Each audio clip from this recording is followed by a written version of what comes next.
माता की जय। तुलसा महारानी नमो नमो।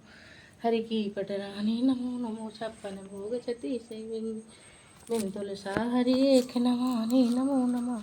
तुलसा महारानी नमो नमः। हरि की पटरानी नमो नमः। बोलो तुलसा माता की जय। बोलो कार्तिक भगवान की जय। बोलो कार्तिक महात्म की जय। बोलो कार्तिक मास की जय। कृष्णाय वासुदेवाय हरिये परमात्मने प्रणतक्लेशनाशाय गोविंदाय नमोस्तुते। बोलो शालिग्राम भगवान की जय। अतः 16वां अध्याय कार्तिक मास महात्म का 16वां अध्याय। राजा पृथु ने कहा, हे नारद जी, यह तो आपने महाप्रभु शंकर की बड़ी अद्भुत कथा सुनाई है। अतः कृपा करके आप यह भी बतलाइए कि उस समय राहु उस पुरुष से छूटकर कहाँ गया। नारद जी ने कहा, उससे छूटने पर वह बर्बर नामक से विख्यात हो गया और मानो वह नया जन्म पाकर उसने अपने आप को धन्य माना तथा वह धीरे धीरे जलंधर के पास गया और वहां उसने शंकर जी की चेष्टा कही। उसे सुनकर दैत्यराज का बड़ा क्रोध आया। तब उसने अपने दैत्यों को सेना सजाने की आज्ञा दी। कालनेमी और सुम्निशुमादि सभी महाबली दैत्य तैयार होने लगे। एक से एक महाबली दैत्य करोड़ों की संख्या में निकलकर युद्ध के लिए तैयार हो गए। महाप्रतापी शुंभ पुत्र शिवजी से युद्ध के लिए निकला। उसके आगे महर्षि शुक्राचार्य और छिन्न सिर राहु हुआ। फिर तो उसी जलंधर का मुकुट खिसक कर धरती पर पड़ा। आकाश में मेघ छा गए और बड़े अपशकुन हुए। उधर इंद्र आदि देवताओं ने एकत्र होकर कैलाश पर जाकर शिव जी से वृत्तांत कहा और यह भी कहा कि आप जलंधर से युद्ध करने के लिए जो भगवान विष्णु को भेजा था वह उसके वशवर्ती हो गए हैं तथा लक्ष्मी सहित जलंधर के अधीन होकर उसके घर में निवास करते हैं। अब देवताओं को भी उसके यहाँ निवास करना पड़ रहा है। अब वह सागर पुत्र आपसे युद्ध करने आ रहा है, अतः आप उसे मारकर हमारी रक्षा करें। देवताओं से यह सब सुनकर शंकर जी ने भगवान विष्णु से पूछा, हे ऋषिकेश, युद्ध में आपने जलंधर का संहार क्यों नहीं किया और वैकुंठ छोड़कर आप उसके घर में कैसे चले आए? तब भगवान विष्णु ने हाथ जोड़कर शिव जी से कहा, आपका अंशी या लक्ष्मी का भाई होने के कारण मैंने नहीं मारा। वह बड़ा वीर है, देवताओं से अजय है। मैं सत्य कहता हूँ कि उसे कोई नहीं मार सकता। इस पर लक्ष्मी जी ने मुग्ध होकर मैंने स्वयं उसके घर में रहने का वर दे दिया, इसलिए मैं उसके घर में रहता हूँ। हे सुवर विष्णु, आप यह क्या कहते हैं? इस पर दैत्य जलंधर को मैं अवश्य मारूंगा, इसमें कुछ संदेह नहीं है। अब आप देवता जलंधर को मेरे द्वारा ही मरा जानकर आप अपने स्थान को जाइए। तब शंकर जी के ऐसा कहने से सब देवता संदेह रहित होकर अपने अपने स्थान को चले गए। ठीक उसी समय पराक्रमी जलंधर अपनी विशाल सेना के साथ कैलाश पर्वत को घेर कर सिंहनाद करने लगा।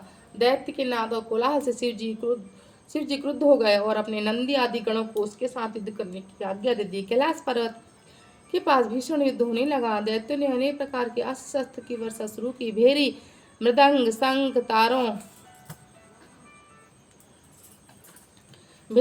शंख, और तीरों तथा हाथी, घोड़ों व रथों के शब्द से पृथ्वी कांपने लगी। युद्ध में कटकर मरे हुए हाथी घोड़े पैदलों का पहाड़ सा लग गया और जिससे कि वह भूमि आगमय हो गई।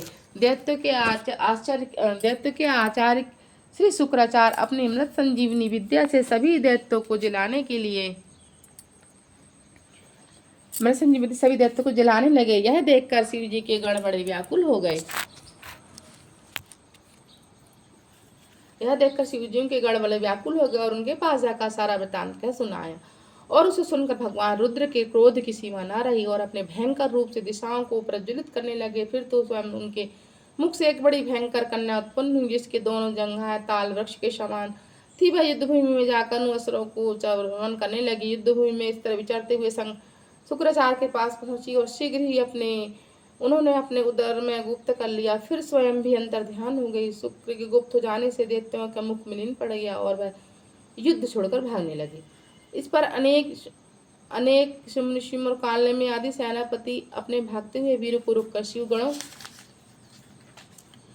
पर बड़ा कठिन प्रहार किया। और ऐसा ही शिव जी के नंदी आदि वीर गणों, जिनमें गणेश और स्वामी कार्तिक भी थे, अपने गणों को रोककर दैत्यों से भीषण युद्ध किया। बोलो श्री कृष्ण भगवान की जय। बोलो शालिग्राम भगवान की जय। 16 अध्याय समाप्तम। 17वां अध्याय। उस समय शिव जी के गण प्रबल थे। उन्होंने जालंधर, सोम, शुंभ, महासुर, कालनेमी आदि को पराजित कर दिया। यह देखकर सागर के पुत्र जलंधर एक रथ पर, जिस पर लंबी पताका लगी हुई थी, चढ़कर युद्ध भूमि में संग्राम के करने लगा। इधर जय और शील नामक शंकर के गण भी संग्राम में तत्पर होकर गरजने लगे। इस प्रकार दोनों सेना के हाथी, घोड़े, शंख, भेरी और दोनों ओर के सिंहना से धरती त्रस्त हो गई। तत्पश्चात जलंधर ने कोहरे के समान बाणों को चला धरती से लेकर आकाश तक व्याप्त कर दिया, और नंदी को 5, गणेश को 5 तथा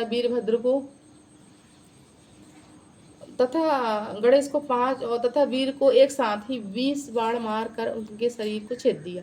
मेघ के समान गर्जना करने लगा। यह देखकर रुद्रपुत्र कार्तिकेय ने भी दैत्य जलंधर को अपनी शक्ति उठा के मारी और घोर गर्जन किया, जिसके आघात से वह पृथ्वी पर गिर पड़ा। परंतु वह इतना बली था कि जल्दी से उठकर खड़ा हो गया और क्रोधाविष्ट होकर कार्तिकी जी पर अपनी गदा से प्रहार कर दिया। ब्रह्मा जी के वरदान की सफलता के लिए शंकर पुत्र कार्तिकी पृथ्वी पर सो गए। गणेश जी, नंदी भी गदा के प्रहार से व्याकुल होकर पृथ्वी पर गिर पड़े। वीरभद्र पर पारिक का प्रहार किया, जिससे वीरभद्र का सिर कट गया और रक्त बहने लगा। वह व्याकुल होकर धराशायी हो गए। उनको धरती पर गिरा देखकर शंकर जी के गण चिल्लाते हुए युद्ध भूमि छोड़कर बड़े वेग से भाग निकले। बोलो श्री कृष्ण भगवान की जय। 18वां अध्याय। अब रौद्र वहां प्रभु शंकर अपने वीरगणों के साथ नंदी पर चढ़कर हंसते हुए युद्ध भूमि में आए, और उनको आया देखकर उनके पराजित गण फिर लौट आए और सिंहनाद करते हुए आयुध से दैत्य पर प्रहार करने लगे।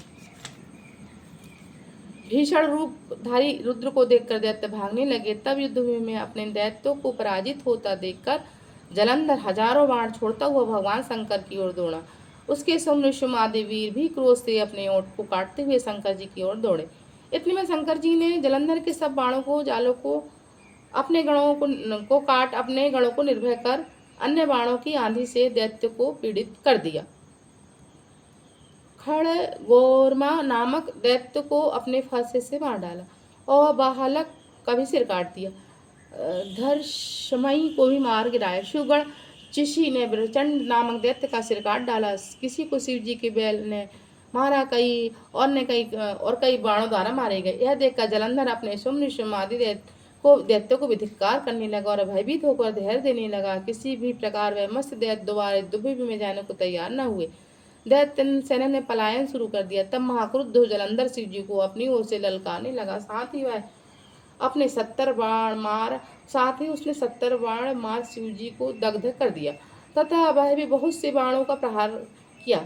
शिव जी उसके बाणों को काटते रहे, यहाँ तक कि उन्होंने जलंधर की ध्वजा, क्षेत्र और धनुष को भी काट दिया। फिर 7 बाण मारकर उसके शरीर को आघात किया। धनुष के कट जाने पर जलंधर ने प्रचंड बाण मारकर उसकी गदा के टुकड़े कर दिया। तब उसने समझा कि शिव जी मुझसे बलवान है। अतः उसने गंधर्वी माया उत्पन्न कर दी, जो उनके गंधर्व अप्सराओं के गण पैदा हो गए। उससे अनेक गंधर्व और अप्सराओं के गण पैदा हो गए। वीणा और मृदंग आदि बाजों के साथ नृत्य वगान होने लगा। इसमें अपने गण सहित रुद्र भी मोहित हो गए। उन्होंने युद्ध बंद कर दिया। फिर तो काम से मोहित हो जलंधर नंदी जल्दी से त्रिनेत्र भगवान शंकर का रूप धारण करके वृषभ पर बैठकर पार्वती के पास जा पहुंचा। उधर जब पार्वती जी ने अपने पति को आते देखा तो अपनी सखियों का साथ छोड़कर आगे आई और पार्वती जी को आता देखकर काम तो जलंधर का वीर पतन हो गया। उसके पवन से वह जड़ हो गया। गौरी ने उसे दानव समझा और अंतर ध्यान होकर उत्तर की ओर मानस पर चली गई। वहां पार्वती को देखकर जलंधर फिर शिव जी की ओर लौटा और पार्वती जी ने भगवान विष्णु को बुलाकर दैत्य का वह कृत्य कहा और प्रश्न किया, क्या आप इससे अवगत हैं? भगवान विष्णु ने हाथ जोड़कर उत्तर दिया, आपकी कृपा से मुझे सब कुछ ज्ञात है। हे माँ, जो आज्ञा हो पालन करूं। तब जगत माता ने विष्णु जी से कहा, उस दैत्य ने जो मार्ग खोला है उसका अनुसरण उचित है। मैं तुम्हें आज्ञा देती हूँ, उस दैत्य जो मार्ग खोला उसका अनुसरण उचित है। मैं आज्ञा देती हूँ कि तुम जाकर उसकी स्त्री को प्रतिवत वह नष्ट करो और तभी वह दैत्य मरेगा। पार्वती की आज्ञा पाते ही भगवान विष्णु माँ की आज्ञा सिरोधार कर छल करने के लिए जालंधर की नगर की ओर चले गए। बोलो श्री कृष्ण भगवान की जय। बोलो शालिग्राम भगवान की जय। 18वां अध्याय समाप्त। श्री कृष्ण गोविंद हरे मुरारी, हे नाथ नारायण वासुदेवा।